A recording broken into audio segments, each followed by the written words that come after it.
ఇటీవల కాలంలో చూస్తే భారతదేశంలో ప్రోటీన్ లోపం సమస్య అంతకంతకు పెరిగిపోతూ ఉంది.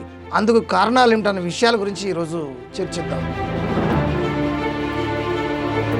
సాధారణంగా ఒక మనిషి ఆరోగ్యంగా ఉండాలి అంటే అతనికి అన్ని రకాల పోషకాలు అంది తీరాల్సిందే. ఆ పోషకాలలో ప్రోటీన్స్ చాలా ముఖ్యమైన పాత్రను పోషిస్తూ ఉంటాయి. ఈ ప్రోటీన్ అనేది ఒక మాక్రో న్యూట్రియంట్ అని చెప్పుకోవచ్చు మనం. అంటే శరీరానికి ఎక్కువ మోతాదులో అవసరమయ్యేటటువంటి ముఖ్యమైన పోషక పదార్థం అన్నమాట. మన శరీరంలో కండరాలు బలపడాలన్నా, కణాల రిపేర్ సరిగ్గా జరగాలన్నా కూడా తగినంత ప్రోటీన్ ఖచ్చితంగా ఉండి తీరాల్సిన అవసరం అయితే ఉంది.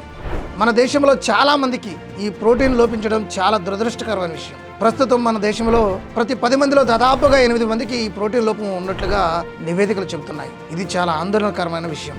మరి ఈ ప్రోటీన్ లోపం సమస్యను అధిగమించాలంటే మనం ఏం చేయాలన్న విషయాన్ని ఒక్కసారి పరిశీలిద్దాం. మనం రోజు తినే ఆహారంలో సరిపడా ప్రోటీన్ తీసుకుంటూ ఉండాల్సిన అవసరం అయితే ఉంది. అప్పుడే మనం ఈ సమస్య నుంచి బయటపడవచ్చు. అసలు ఒక రోజుకు మనకు ఎంత ప్రోటీన్ అవసరం, దానికోసం మనం ఎటువంటి ఆహారాన్ని తీసుకోవాలి, ఈ ప్రశ్నలన్నింటికీ సమాధానం ఏమిటనే విషయాల గురించి ఇప్పుడు చర్చిద్దాం. సింపుల్గా చెప్పాలంటే ఒక సాధారణ మనిషి ఎన్ని కిలోల బరువు ఉంటే ఆ బరువు ప్రకారం 1 కిలోకి 1 గ్రాము చొప్పున ఈ ప్రోటీన్ అనేది అవసరం అవుతుంది. ఉదాహరణకు ఒక వ్యక్తి 70 కిలోల బరువు ఉన్నాడు అనుకుంటే ఆ వ్యక్తికి 70 గ్రాముల ప్రోటీన్ అవసరం ఉంటుంది. ఈ ప్రోటీన్ అవసరం అనేది వ్యక్తులను బట్టి మారుతూ ఉంటుంది కూడా. ప్రతిరోజు వ్యాయామం చేసే వారికి, అలాగే శారీరక శ్రమ ఎక్కువగా చేసేటటువంటి వారికి ఈ ప్రోటీన్ అవసరం కాస్త ఎక్కువగానే ఉంటుందన్న విషయాన్ని గ్రహించాలి మనం. అలాంటి వారికి మాత్రం వారి శరీర బరువులో కేజీకి 1.5 గ్రాము చొప్పున ప్రోటీన్ అవసరం ఉంటుంది. అసలు మన శరీరంలో ఈ ప్రోటీన్ లోపిస్తే ఏం జరుగుతుంది అనేది ఇప్పుడు చూద్దాం. ప్రతిరోజు మన శరీరానికి అవసరమైనంత ప్రోటీన్ తీసుకోకపోతే శరీరంలో ఇమ్యూనిటీ లెవెల్స్ అనేవి తగ్గిపోతూ ఉంటాయి. చీటికి మాటికి ఆరోగ్య సమస్యలు వస్తూ ఉంటాయి. ఏదైనా పని చేద్దామన్నా ఒంట్లో ఓపిక ఉండదు వీళ్ళకి. ఎప్పుడు నీరసంగా అనిపిస్తూ ఉంటుంది. అట్లానే కండరాలలో ఈ బలం తగ్గిపోతూ ఉంటుంది అనమాట వీళ్ళకి. అలాగే చిన్నపిల్లల్లో అయితే వారి మానసిక ఎదుగుదలతో పాటు శారీరక ఎదుగుదల కూడా తగ్గిపోయే అవకాశాలు మెండుగా ఉంటాయి.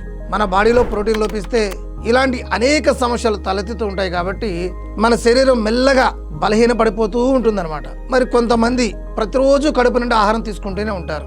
అయినా కూడా వారికి ఈ ప్రోటీన్ లోపం అనే సమస్య తలెత్తుతూనే ఉంటుంది. ఉదాహరణకు 70 కిలోల బరువు ఉన్నటువంటి ఒక వ్యక్తి, మనం ఇందాక చెప్పుకున్నట్లుగా లెక్కల ప్రకారం 70 గ్రాముల ప్రోటీన్ అవసరం ఉంటుంది. కాబట్టి అతను ఉదయం పూట ఇడ్లీ లేదా దోశ తిన్నాడు అనుకుందాం. దీనివల్ల అతనికి సుమారుగా 10 గ్రాముల ప్రోటీన్ అందే అవకాశం ఉంటుంది. అలాగే మధ్యాహ్నం పూట భోజనంలో 3 రకాల కూరలతో మంచి వెజిటేరియన్ మీల్స్ తిన్నాడు అనుకుందాం. దానివల్ల మరో 15 గ్రాముల ప్రోటీన్ అందుతుంది.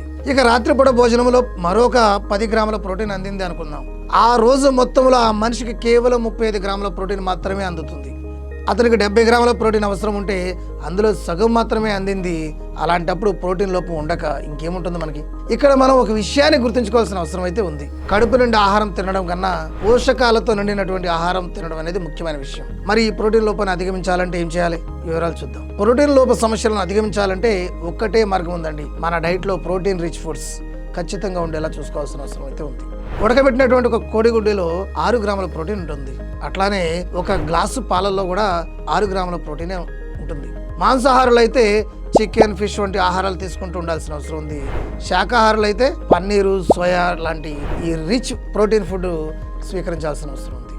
ఇలాంటి ప్రోటీన్ రిచ్ ఫుడ్స్ మనకు చాలా అందుబాటులో ఉన్నాయి. కాబట్టి అవసరాన్ని బట్టి వాటిని మనం తీసుకుంటూ ఉంటే అసలు ఈ ప్రోటీన్ లోపం సమస్య అనేది తలెత్తే అవకాశమే ఉండదు. కాబట్టి ప్రోటీన్ ఫుడ్స్ కాకుండా ప్రోటీన్ రిచ్ ఫుడ్స్ని ఎక్కువగా తీసుకుంటూ ఉంటే మన ఆరోగ్యానికి చాలా ప్రయోజనకరంగా ఉంటుందని ఈ సందర్భంగా చెప్తున్నాను. Thank you.